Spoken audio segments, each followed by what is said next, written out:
everybody, I'm Robin. My Instagram handle is MotherPixels. Welcome to my channel.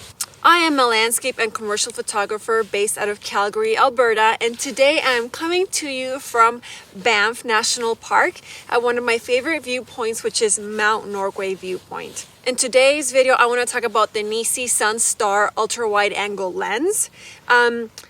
This lens is supposed to do something very special and very magical, which is shoot the most beautiful sunstars at f4.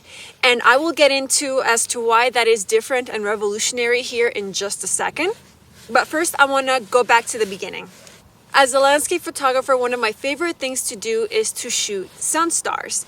And it's an element of composition that I use when I want to bring something extra special to my photos. I just think it brings a little extra something. And so with a traditional lens, what you would do is when shooting a sunstar is that you have a small aperture, meaning that you need to have your aperture at f16, f18 and above, so that when the blades are closing in, they are creating those really cool rays. And of course, depending on the number of blades on the lens, you would get a different type of sunstar. So if you have a blade that is even number, you're going to get an even number of rays. But if you have a lens that has odd numbers, so for example 9 blades, you're going to get 18 rays. And while I've loved my sunstars, they are kind of messy and all over the place.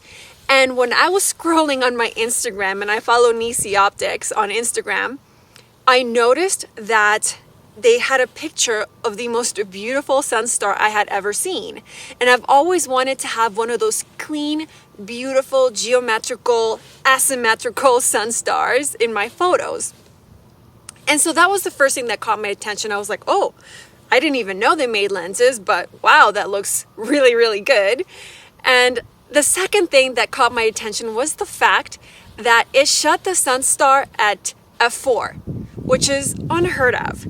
Typically, when you're doing at f18, what happens is you're blocking in the amount of light that is coming into your camera. And so what you end up having to do sometimes is set up your camera on a tripod, especially if you're shooting at sunset or sunrise, or increase your ISO, because otherwise your shutter speed gets really slow and then you have shaky or blurry photos.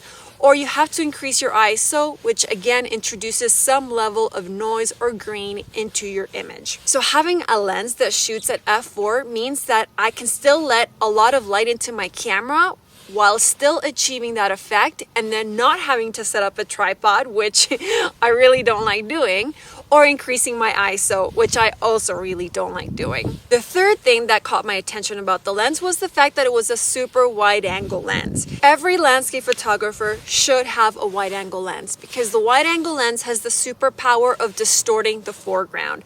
And what this allows you to do is to create a very unique perspective in landscape photography. So let's say you're out shooting a beautiful scene. If you have an interesting foreground like flowers or rocks, and then you have a mountain in the backdrop, you get low, you get close to that foreground, you shoot it, and then it maximizes that size, it enhances it, and then it gives you a very unique perspective. And that's what you want to do. You want to stand out in photography.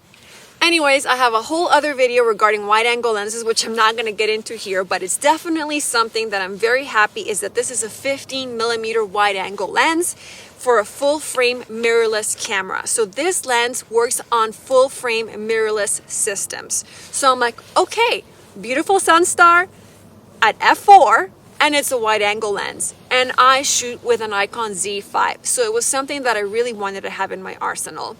Now, when I got the lens, one thing to note is that you have to manually focus. This lens does not autofocus. So any traditional lens, you have like a switch here that has auto and manual. This is strictly manual focus, meaning that it has a focus ring right here, and it can focus as close to 7.8 inches up to infinity. But as you're shooting, you have to be mindful of rotating this so that you're focusing on exactly where you want to focus. And that for me does present a little bit of a challenge simply because I rely heavily on autofocus. It's almost like my crutch. I don't think about it. I just shoot. And 99% of the time, my shots come out great. But I am willing to put in the extra effort for this lens just to test it out and to get those awesome sunstars that I really love. And it's my really big wide angle lens for this camera. So it's something I have to keep in mind, and something I encourage you to keep in mind is to play with the focus ring so that you can focus on the subjects that you really need to focus on.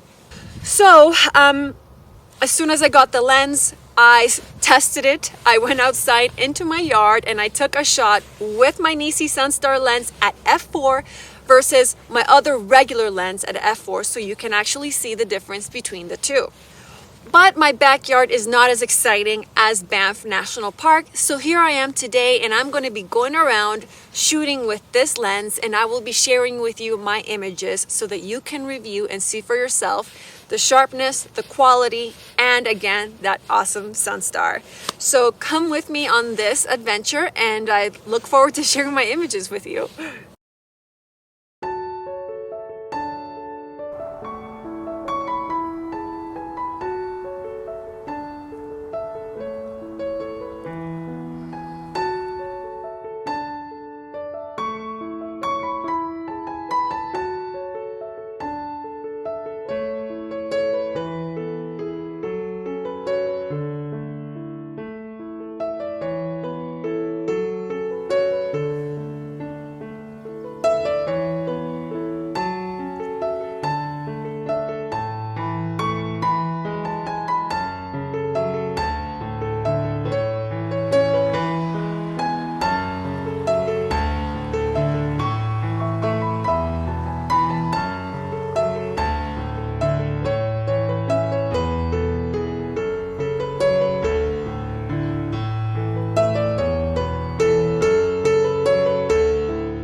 So overall, after reviewing the photos, I was very impressed with the quality of the images. They were sharp from edge to edge. I couldn't even detect chromatic aberration. I was shooting mostly between f4 to test out the sunstars, and then to f9, because that's typically how I shoot landscapes. It's at f9.